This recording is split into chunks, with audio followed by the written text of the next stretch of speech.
Some songs don't just play in the background, they change the air around you. They make you pause, look up, and feel something shift, even if you can't explain why.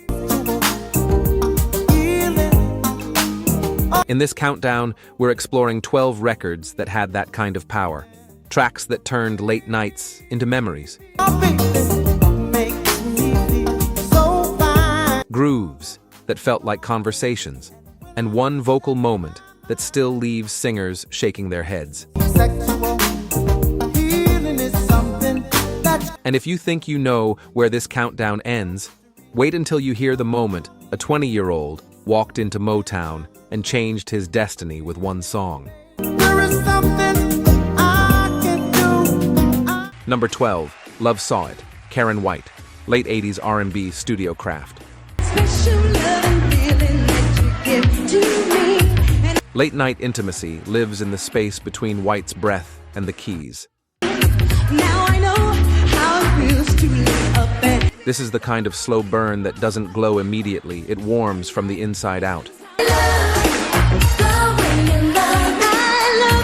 Lush strings sweep in, then fold away like curtains being drawn by someone who knows not to make noise. Babyface's keys and guitar don't accompany her, they answer her. It's private call and response, like two people whispering in the dark, finishing each other's sentences without saying too much. The production is surgical. Nothing overstays its welcome. You can almost hear the silence being shaped. Pads arrive only to ghost away, leaving little pockets of air for her voice to slip into. Each string swell doesn't just decorate the moment. It creates the hollow that makes her next line matter. That's why the record feels so fragile and so powerful. At the same time, the arrangement trusts the listener to lean in. White's phrasing is a masterclass in omission. A held vowel becomes its own emotional gesture. A small turn on a single syllable suddenly holds an entire room. She doesn't reach for notes. She lets the notes reach for her. R&B radio made this her signature, even though the pop chart ignored it. But that never mattered to listeners. This is a song people don't just hear, they return to. Play it late at night with the windows cracked, and you start to understand why people pulled their cars over just to finish the line. Because the moment the song hits its emotional center, stopping, it feels like breaking a promise. Number 11, Heaven Must Be Like This, Ohio Players, 1975. The Ohio Players refuse to cut even a single measure, and that refusal is the secret. It's not indulgence, it's trust. Trust that the listener will stay with the band long enough for the groove to reveal itself. The bass doesn't walk so much as glide, stepping upward in tiny increments that create anticipation your body feels before your brain names it. Horns paint color instead of volume. They don't announce anything, they caress the outer edges of the sound, like warm air moving across skin. The rhythm section locks into a pocket so deep, you stop counting bars and start counting breaths. It's music that slows your heart rate.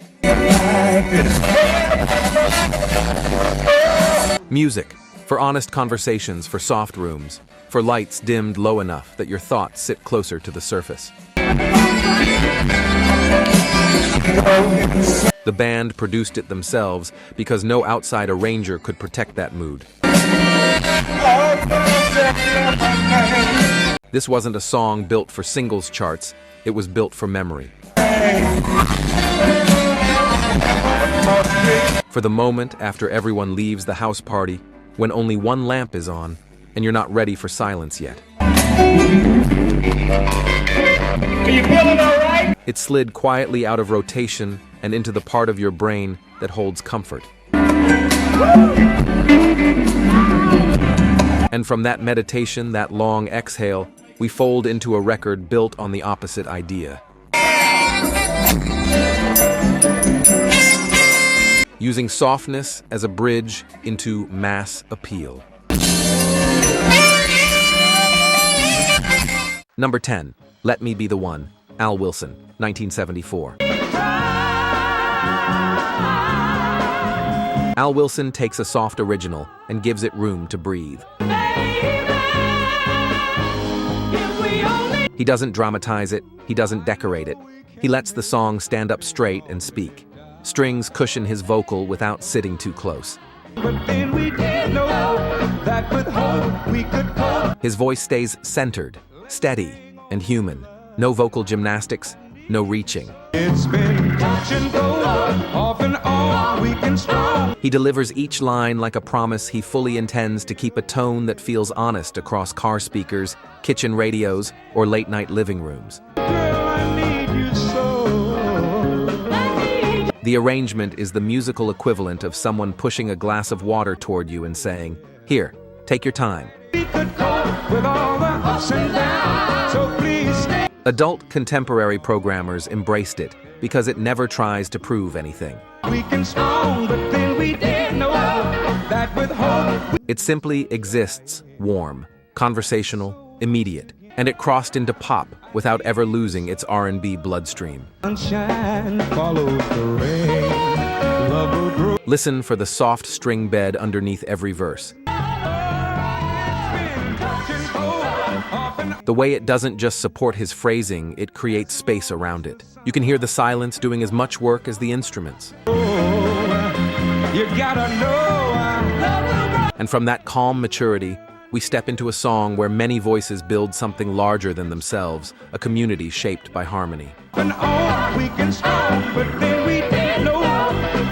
Number 9, Love Society, The Natural 4, 1974. Leroy Hudson turns harmony into architecture. This is 4 minutes of a neighborhood built from voices alone. Background parts answer one another like neighbors calling across porches. So I hustle each day, never. One line rises, and another responds, not echoing but conversing. Percussion accents instead of dominates, like a quiet hand keeping everyone in step. I was feeling kind of empty inside. The bass walks a tightrope between funk push and melodic steadiness, creating a groove that moves without rushing. One day I found there was no love around. There's a faint psychedelic swirl around the edges, just enough to let the arrangement breathe outward without ever losing direction. Everything else can run out. Everything feels democratic. No one voice exists to overshadow the others. Each one steps forward, then retreats, serving the whole. These days, trying hard to find sad. Like walking into a familiar room that someone finally rearranged in the exact way you always imagined.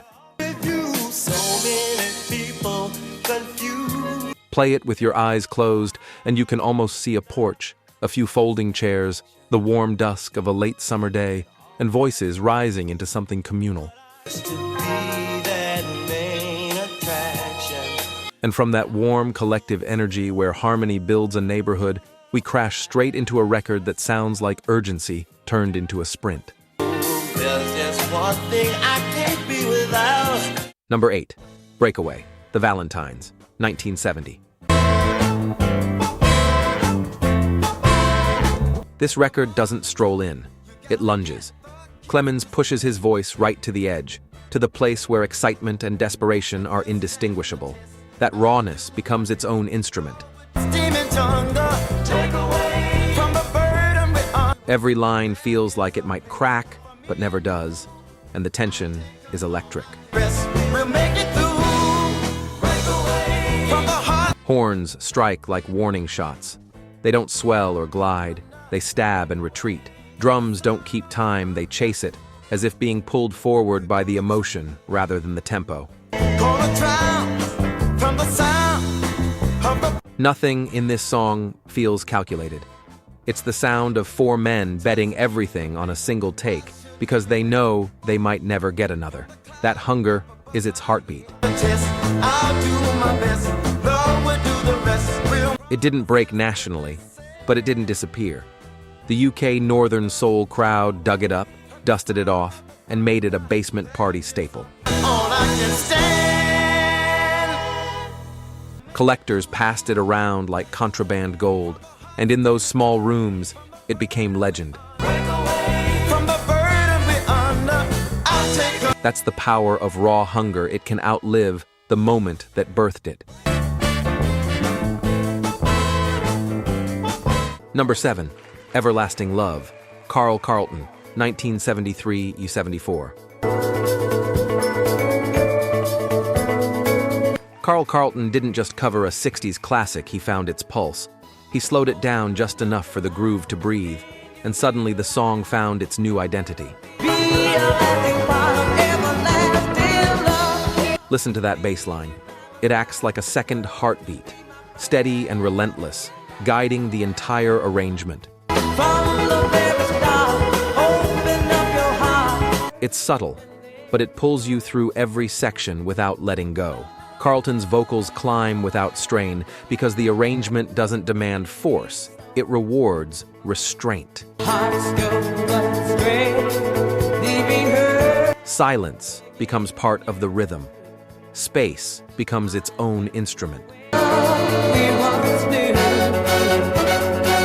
Producer decisions brought the song into pop lanes, but the core stayed unmistakably soulful.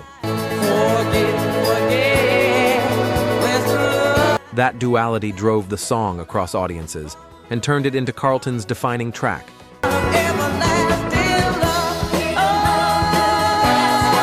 The result wasn't just a crossover, it was a reintroduction, a familiar melody, reimagined with new breath.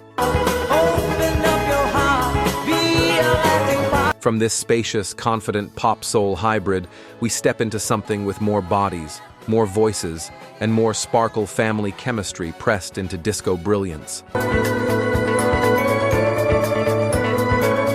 Number 6, Heaven Must Be Missing an Angel, Tavares, 1976. A guitar riff opens the door like a confident handshake. Then the strings sweep in and elevate everything not as decoration, but as architecture. Suddenly, the groove feels taller, wider, brighter. Five brothers harmonizing this tightly don't sound like five people. They sound like one voice splitting into shimmering pieces, each supporting the other. That unity is what gives the record its lift. The rhythm section is a foundation you can build a cathedral on. Whether you're listening on vinyl or through headphones, you feel the weight of that structure, solid, dependable, beautifully arranged. Even when the song was released in 2 parts for single play, its true identity is one long, continuous glide. A ride that doesn't stop until the last shimmer fades. It became Tavares' calling card, internationally recognized, gold certified, and forever tied to the golden era of disco. And from that pristine polish, we move into something looser, younger, and infectiously energetic. Number 5, Boogie Fever, The Sylvers, 1976. Here, youth and harmony collide into pure motion. A confident lead vocal struts across the groove, while siblings stack harmonies like building blocks snapping together, breaking apart, then snapping back again. The bass line takes a Beatles riff and turns it into swagger, and the production blends early drum machine stability with live drum humanity. The result feels mechanical and alive at the same time. The lyric treats disco like a contagious joy, not a trend, not a scene, but a fever spreading through arcades, drive-ins, and pizza places. And America caught it. Hard. It hit #1 on both the pop and R&B charts because it made fun sound smart. And that combination is rare. From this family-built joy machine, we pivot into something much more unlikely, a reluctant singer who became a global disco icon. Number 4, Ring My Bell, Anita Ward, 1979. Recorded. Number 3, Ain't Nobody, Rufus and Chaka Khan, 1983. A hypnotic synth loop sets the scene. It repeats, but never feels repetitive, because the band breathes inside it. Adding real drums to the programmed bass gives the track dimension machine precision with human heartbeat. That push and pull is what makes the groove move like liquid. I've been waiting for you. It's been so long. Chaka Khan doesn't need high notes to dominate. She moves from whisper to soar inside a narrow range that somehow feels infinite. Her control is the entire drama. The repeating synth bass anchors the song. Micro-timing shifts keep it alive. Every tiny syncopation keeps the loop from turning static. It hit #1 on the R&B charts, won a Grammy, and became a signature moment for Khan, a track that still stops rooms. From this tight, magnetic groove, we ascend into a note that became myth. Number 2, Lovely Day, Bill Withers, 1977. Something without wanting love. This is warmth built like architecture. Every part of the arrangement leaves space for Withers' voice, space for air, space for breath, space for emotion. Then, around the 3-minute mark, Withers holds a single note for 18 seconds. A sound that feels less like performance and more like meditation, like someone holding the moment still. When someone else instead of me. Strings and horns add gentle color, never taking attention away from the voice. Possible to fail. The song charted well, but its real legacy is longevity, becoming a soundtrack for generations, from film scores to family gatherings. And the world's all right with me. Lovely Day doesn't demand attention. It earns it, quietly, repeatedly. Every time you return to it, it feels like the first warm morning after a cold week. And from that one long-held note, we arrive at a moment where a young artist takes ownership of everything he would become. When someone else instead of me. Number 1, Signed, Sealed, Delivered, I'm Yours. Stevie Wonder, 1970. I'm wondering if your love's still strong. Oh, baby. This isn't just a hit. It's the moment an artist takes the wheel. At 20, Stevie Wonder insisted on producing himself. Berry Gordy hesitated, but Stevie didn't. And that insistence shaped the next era of his career. Paul Reiser's horn arrangement is bright and declarative. 3-part female backing vocals, including Sarita Wright, lift the chorus into something joyful and communal. The electric sitar adds a hint of Beatles influence, that shows Stevie was already absorbing everything around him. His vocal is part promise, part plea, a declaration wrapped in charm. You hear a young man turning into an architect of his own sound. The single spent 6 weeks at #1 on the R&B charts, climbed into the pop top 3, sold 1 million copies, and earned Grammy nominations. But the real victory wasn't commercial. It was creative control. Stevie wasn't just singing anymore. He was designing.